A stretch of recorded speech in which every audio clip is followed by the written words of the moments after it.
भूतैर्महद्भिर्यै मा पुरो विभुर्निर्माय सेते यदमूषु पुरुषः भुंक्तें गुणान् षोडश षोडशात्मक सोलंकृशिष्ट भगवान वचांसी में श्री सीतानाथ समारंभां श्री रामानंदार्य मध्यमां अस्मदाचार्य पर्यंतां वंदे श्री गुरु परंपरां।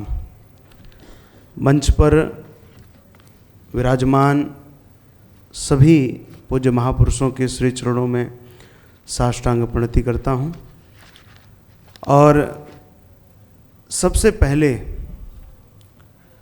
हमारे जो रामायण रिसर्च काउंसिल है, इनका जो यह एक दुर्गम प्रयास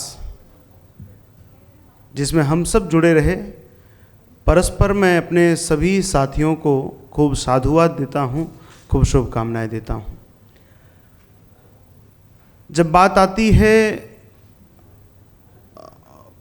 माँ जानकी जी के दिव्य भव्य मंदिर के निर्माण की, और विशेष करके वह मिथिला के क्षेत्र में, सीतामढ़ी के क्षेत्र में जब निर्माण की बात आती है, तो वह हम सब के उत्साह को बढ़ाती है, क्योंकि माँ जगत जननी जानकी जी संपूर्ण विश्व की आराध्या जगदम्बा पराम्बा भगवती हैं। लेकिन हमारी जो रामानंदीय परंपरा है, जो रामानंदीय श्री वैष्णव परंपरा है, उस परंपरा की आद्य आचार्या वह जगत जननी माँ जानकी जी हैं। इस नाते हमारे लिए विशेष सम्मान का विषय हो जाता है। और यही कारण रहा, पूज्यपाद गोस्वामी श्री तुलसीदास जी महाराज जब श्री रामचरितमानस जी की रचना करते हैं और बालकांड में जब मंगलाचरण लिखते हैं तो चौथा श्लोक लिखते हैं, सीताराम गुणग्राम पुण्यारण्य विहारिणो वंदे विशुद्ध विज्ञानो कवीश्वर कपीश्वरो। वह पुण्यारण्य की चर्चा करते हैं। वह पुण्यारण्य क्या है?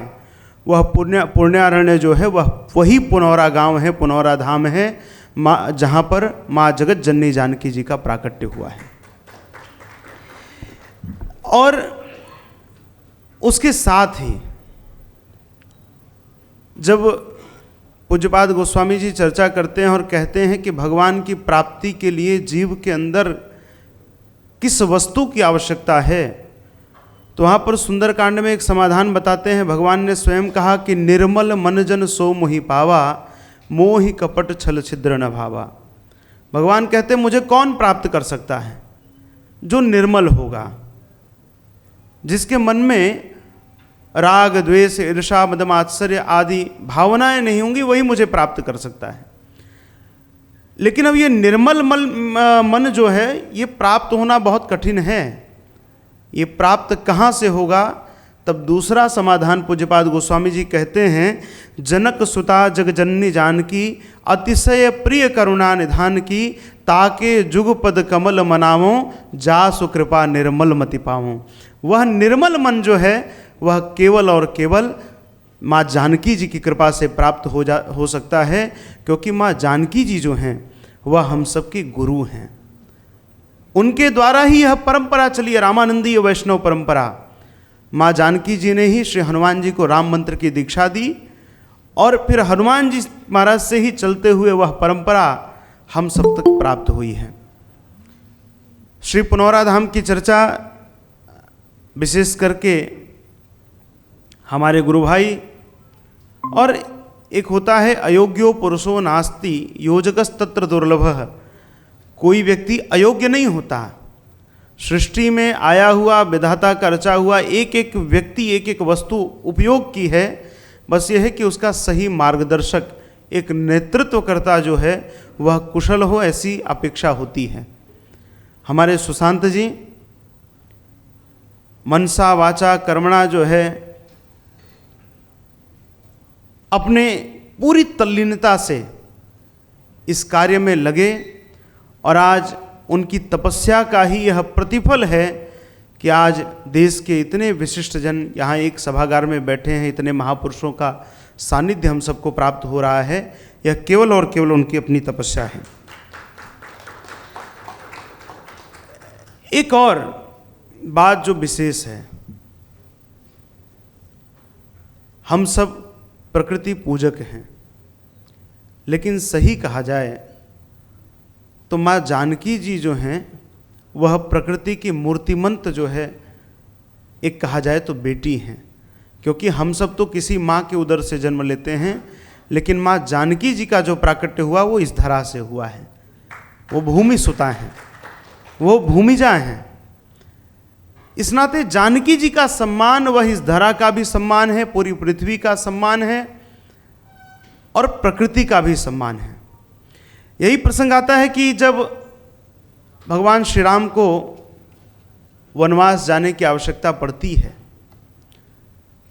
तब भगवान श्री राम समझाते हैं माँ जानकी जी को कि यदि आप वन में चलेंगे तो वन में वहाँ की झाड़ियाँ, वहाँ के कंटक और पृथ्वी में जो पत्थर होते हैं वो आपको चुभेंगे।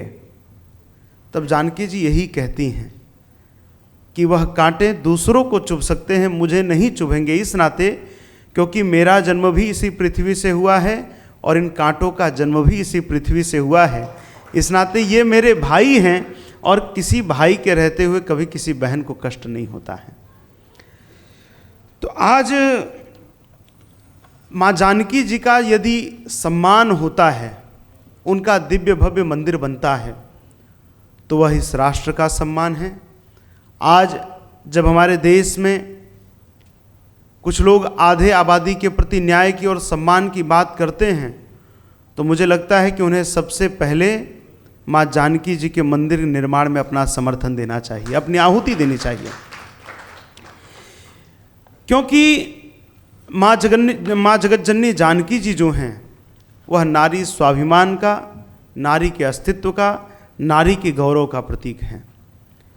आप विचार करिए कि एक ऐसा रावण जिसके आगे बड़े बड़े देवता जो है वो सेवा चाकरी में लगे रहते थे, पवन देव आकर के लंका में जो है झाड़ू लगाते थे, बृहस्पति आकर के, जिसको हम कहते हैं मॉर्निंग विश करना, वो रावण को आकर के सुबह का सुप्रभात सुनाते थे। बड़े बड़े देवताओं को जिस व्यक्ति ने बंधक बना रखा था, उस रावण के सामने पराम्बा भगवती जगदम्बा हमारी माँ जानकी जी बैठी हैं और आकर के जब वह प्रस्ताव रखता है कि आप मेरा स्वीकार करें, मुझे स्वीकार करिए, तब माँ जानकी जी एक तिनके को उठाकर कहती हैं, तृणधरी ओट कहते वैदेही सुमेरी अवधपति परम सनेही, सुनु दसमुख खद्योत प्रकाशा कबहू की नलनी करे विकासा। जिस रावण के आगे बड़े बड़े देवता बोल नहीं सकते थे, उस रावण को मेरे इसी भारत की नारी जो है डांट रही है। तो मुझे लगता है कि देश का गौरव, देश का सम्मान, देश का स्वाभिमान माँ जानकी जी ने रखा है। अपने देश में तो सब स्वाभिमान रख सकते हैं, लेकिन दूसरे की धरा पर जाकर के इस बात को रखना यह बहुत बड़ी बात होती है। और यही कारण रहा कि हमारे यहाँ भिन्न भिन्न ग्रंथों में जानकी जी के लिए सम्मान की भावना रही, लेकिन विशेष करके ऋग्वेद के चौथे मंडल के 57वें अध्याय के 7वें श्लोक में चर्चा आई। अर्वाची सुभगे भव सीते वंदा महेत्वा यथा न सुभगासी यथा न शुभलासी। सीते वंदा महेत्वा, वेद भगवान अपौरुषेय हैं, वह वेद भी जिनकी स्तुति करते हैं। यदि हम ऐसे माँ जानकी जी के मंदिर के निर्माण में, और यह निर्माण पुनौरा से ही निकट राघोपुर बखरी में जो श्री राम जानकी स्थान है वहाँ पर किया जा रहा है। देखिए, हमारे यहाँ एक भावना कही गई है सकल भूमि गोपाल की। संपूर्ण धरा जो है वह भगवान की अपनी धरा है। तो ऐसी पुनौरा के सन्निकट ही एक दिव्य माँ जानकी जी का स्थान बनाया जा रहा है। हमारे रामायण रिसर्च काउंसिल के सभी साथी बहुत मन से, प्राणपण से उस कार्य को पूर्ण करने के लिए लगे हुए हैं। और विशेष करके हमारे पूज्य गुरुदेव के बहुत ही प्रिय, गुरुदेव का अपना ही परिवार है, ऐसे परमादरणीय श्री अश्विनी कुमार चौबे जी, और हमारे वहाँ के स्थानीय सांसद और गुरु जी के बहुत ही प्रिय। गुरुदेव जब भी पुनौरा जाते हैं तो हमारे श्री देवेश चंद्र ठाकुर जी, इन सबको पता है कि पूज्य गुरुदेव ने उस धरा को जागृत करने के लिए तपस्या की है। जिस प्रकार से जो वृंदावन का कलेवर आज हम देख रहे हैं, जैसे चैतन्य महाप्रभु ने वृंदावन को प्रकट किया हम सबके सामने, लुप्त हो चुके वृंदावन को, उसी प्रकार माँ जानकी जी की धरा पुनौरा को प्रकट करने का श्रेय पूज्यपाद सद्गुरुदेव भगवान को जाता है। आज से 15-17 वर्ष पहले जब उस स्थान को कोई जानता भी नहीं था, ये तो हमारे आदरणीय देवेश बाबू सब जानते हैं, सब शुरू के साथ ही रहे, उस स्थान को कोई जानता नहीं था, व्यवस्थाओं का अभाव, संसाधनों का अभाव, तमाम विपरीत परिस्थितियां। और मुझे याद है मैं गुरुजी के साथ 12-13 वर्ष का था, तब से मैं गुरुजी के साथ पुनौरा जा रहा हूँ। जब कथा होती थी, आंधी आती थी, पूरा पांडाल उड़ जाता था। पूज्य गुरुदेव की उस धरा के प्रति, उस माटी के प्रति श्रद्धा, और चाहे कैसी भी परिस्थितियां आई, पूज्य गुरुदेव ने अपने प्रण को नहीं छोड़ा और प्रत्येक वर्ष बिना किसी सेवा के स्वयं अपने शिष्यों द्वारा वहां आयोजन करना, हजारों लोगों का रोज भोजन कराना, और वह परिणाम हुआ कि आज पूरे देश का ध्यान पुनौरा की ओर गया और पुनौरा में आज दिव्य भव्य मंदिर बनने जा रहा है। एक और बात मैं आप सबको एक रहस्य की बताना चाहता हूँ। सुशांत भैया से मैंने बताया था पहले, एक बार बिहार के माननीय मुख्यमंत्री श्री नीतीश कुमार जी ने गुरुदेव को आमंत्रित किया। गुरुदेव उनके घर गए, उन्होंने खूब स्वागत आतिथ्य किया और गुरुदेव को उन्होंने जो है भिक्षा कराई। भिक्षा के बाद गुरुजी ने उनसे कहा कि नीतीश बाबू, जब किसी सन्यासी को हम कुछ खिलाते हैं, भिक्षा कराते हैं, तो दक्षिणा भी देनी पड़ती है। तो नीतीश जी दौड़े कुछ लेने के लिए, गुरुजी ने उनका हाथ पकड़ लिया और कहा, मुख्यमंत्री जी, मैं सामान्य जो है सन्यासी नहीं हूँ, मैं त्रिदंडी सन्यासी हूँ, मुझे सामान्य भिक्षा नहीं चाहिए। यदि आप दे सकते हैं तो मेरी एक इच्छा है कि जिस प्रकार से रामनवमी की छुट्टी पूरे देश में मनाई जाती है, उसी प्रकार इस बिहार की बेटी माँ जानकी जी की छुट्टी भी बिहार में घोषित होनी चाहिए और बिहार अब उस पुनौरा के विकास के लिए आपको कुछ करना चाहिए। और नीतीश जी ने अपनी अगली ही कैबिनेट में पूज्य गुरुदेव के इस प्रस्ताव को रखा और बिहार में जानकी नवमी की छुट्टी घोषित की गई। और साथ ही उस समय हमारे देवेश बाबू परिचित हैं, आप MLC रहे उस समय, पूज्य गुरुदेव ने कहा कि पुनौरा का विकास होना चाहिए, पूरे देश का यह केंद्र बिंदु है। किसी भी व्यक्ति के विकास में एक नारी की महान भूमिका होती है, नारी का त्याग होता है, समर्पण होता है, बलिदान होता है। उसी प्रकार भगवान श्री राम के कीर्ति के विस्तार में, उनके यश के विस्तार में माँ जानकी जी का बहुत बड़ा समर्पण है। इस नाते इस पुनौरा को लोग जाने, ऐसा कुछ होना चाहिए। गुरुदेव ने उस समय कहा था, और मैं आज स्मरण कर रहा हूँ स्वर्गीय श्री प्रभात झा जी का। पूज्य गुरुदेव ने उनके माध्यम से लोकसभा में भी, राज्यसभा में भी इस बात चर्चा को उठवाया था और गुरुदेव ने भरे मंच से कहा था कि भगवान श्री राम लला की भूमि पर कुछ विवाद हो सकता है, कुछ चर्चाएं हो सकती हैं, लेकिन जानकी जी की भूमि जो है वो निष्कंटक है, यहाँ किसी प्रकार का कोई विवाद नहीं है। इस नाते शीघ्रता से इस कार्य को करना चाहिए। और मुझे याद है उस समय नीतीश जी पूज्य गुरुदेव के आग्रह पर पुनौरा आए और उन्होंने 150 करोड़ रुपए पुनौरा के विकास के लिए उन्होंने उस समय दिया था और उसका पूरा भूमि पूजन जो है गुरुदेव के करकमलों से ही कराया था। उस पुनौरा की धरा को, मिथिला की धरा को पूज्य गुरुदेव ने जागृत किया।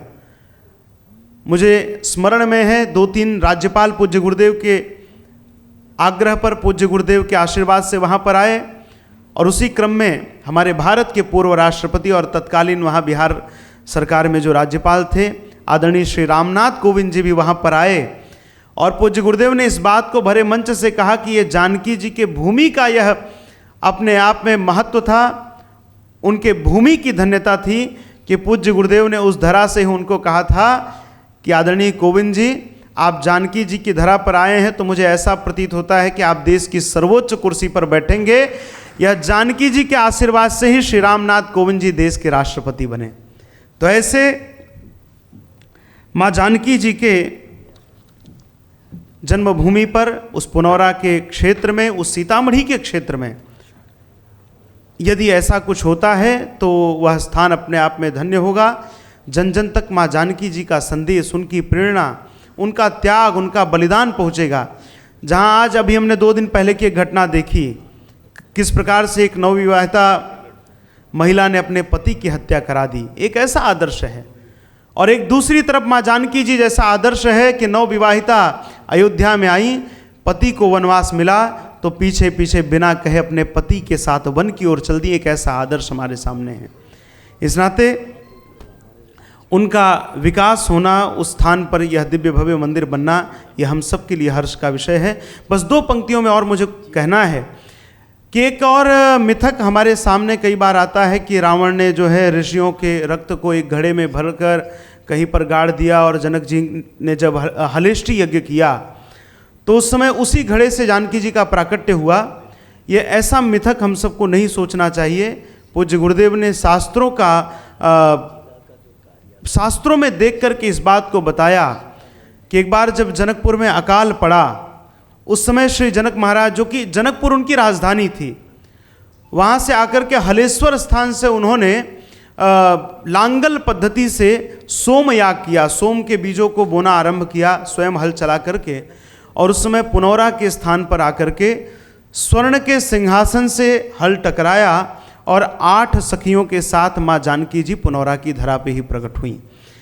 तो माँ जानकी जी का सम्मान होना, यह हम सब के लिए सम्मान, इस राष्ट्र का सम्मान है, माँ भारती का सम्मान है। इस यज्ञ में, इस अनुष्ठान में जो जिस प्रकार से है, एक राम सेतु बन रहा है, बड़े बड़े बानर बड़े बड़ी शिलाएं उठा रहे हैं, तो गिलहरी अपने शरीर में बालू लगाकर ही राम सेतु पर समर्पित कर रही है। उसी भाव से जिसका जितना सामर्थ्य हो वह उस प्रकार से प्राणपण से लगे और पुनौरा के क्षेत्र का, सीतामढ़ी के क्षेत्र का, मिथिला का विकास यदि होता है तो हम सब के लिए सम्मान की बात होगी। पूरी तरह से ये हमारे गुरु भाई भी हैं और गुरुदेव के आशीर्वाद से ही यह पूरा प्रकल्प आगे बढ़ा है। पूज्य गुरुदेव के एक एक शिष्य श्री तुलसी पीठ सेवान्यास और Ramanand mission Ramayan research council के साथ मिलकर कार्य करेगा और भारत के गौरव को हम पुनः स्थापित करने का कार्य करेंगे। और एक पंक्ति मेरे मन में आई है कि अब एक नया नारा देना होगा, अयोध्या में अवध बिहारी हैं, जनक लली की तैयारी है। तो जनक लली जी के मंदिर के निर्माण की यात्रा एक प्रकार से आज से ही हम आरंभ कर रहे हैं। जय श्री राम, जय माँ जानकी, जय पुनौरा धाम की।